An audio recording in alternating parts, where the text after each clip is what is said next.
আজ আমরা কিভাবে সহজ উপায়ে কম সময়ে ইলেকট্রন বিন্যাস লিখতে পারবো সেটা বুঝব।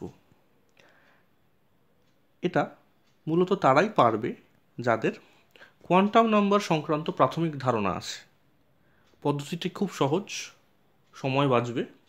ফলে আমার মনে হয় করোনার এই দমবন্ধকর পরিস্থিতিতে, যেখানে মনঃসংযোগ করা খুব কঠিন কাজ, সেখানে বাচ্চাদের ক্ষেত্রে এই পদ্ধতিটা খুব আনন্দদায়ক হবে।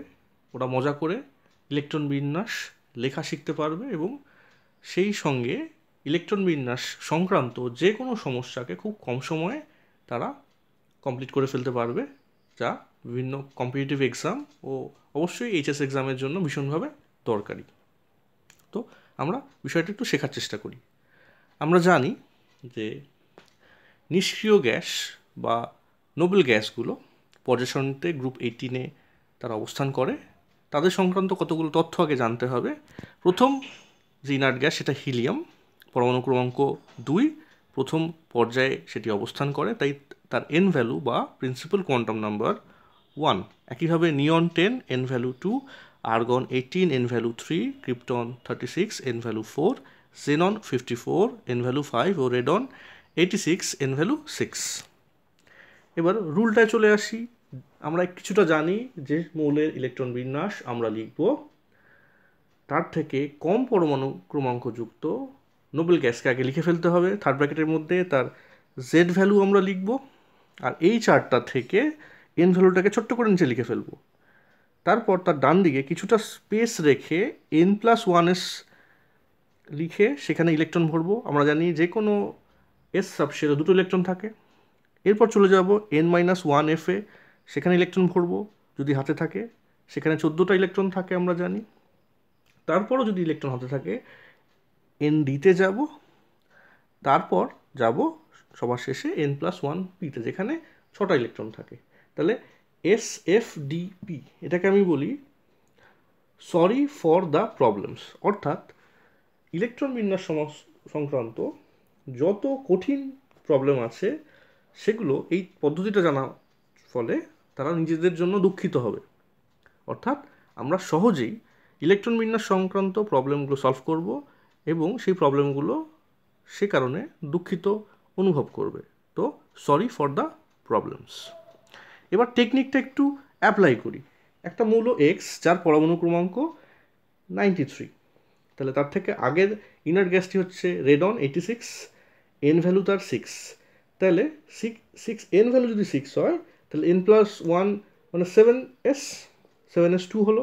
তাহলে 86, 2 88, হাতে থাকে 5টা ইলেকট্রন।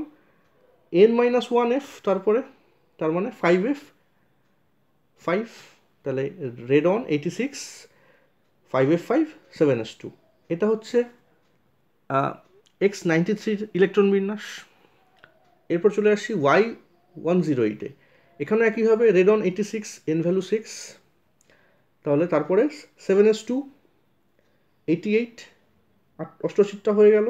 এরপর চলে আসবো 5f14, 88 আর 14 102, হাতে থাকে 6টা ইলেকট্রন। তো এস, তারপরে সরি ফর দ্য 60, যেহেতু এনডি আছে রুলে 66 হবে। তাহলে আমার 108টা ইলেকট্রন আমি বসাতে পারলাম, ইলেকট্রন বিন্যাসও লেখা হয়ে গেল। এরপর শেষের আরেকটা উদাহরণ নিই, Z83। খুব স্বাভাবিকভাবে এখানে জেননকে নিতে হবে। জেনন 54, এন ভ্যালু 5, তাহলে n+1s হচ্ছে 6s2, তাহলে 56 হয়ে গেল। তারপর চলে যাব n-1f, 4f14, তাহলে 56 আর 14 কত হলো 70। তারপর চলে যাব ND-তে, সরি ফর দ্য 5D হবে 70, আর এখানে 5D10 10 80। এরপর D এর পর P, 6p 80, হাতে 3টা ইলেকট্রন আছে তাই 6p3। তাহলে Z83 ইলেকট্রন বিন্যাস কী হবে, xenon 54, 4f14, 5D10, 6s2, 6p3।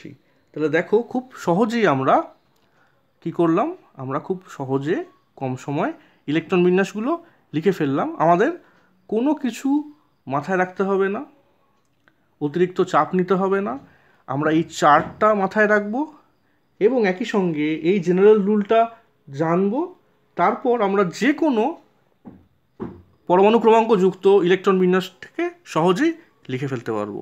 যদি এর ফলে তোমরা কিছুটা হলেও সাহায্য পাও, তাহলে আমি নিজেকে ধন্য মনে করব।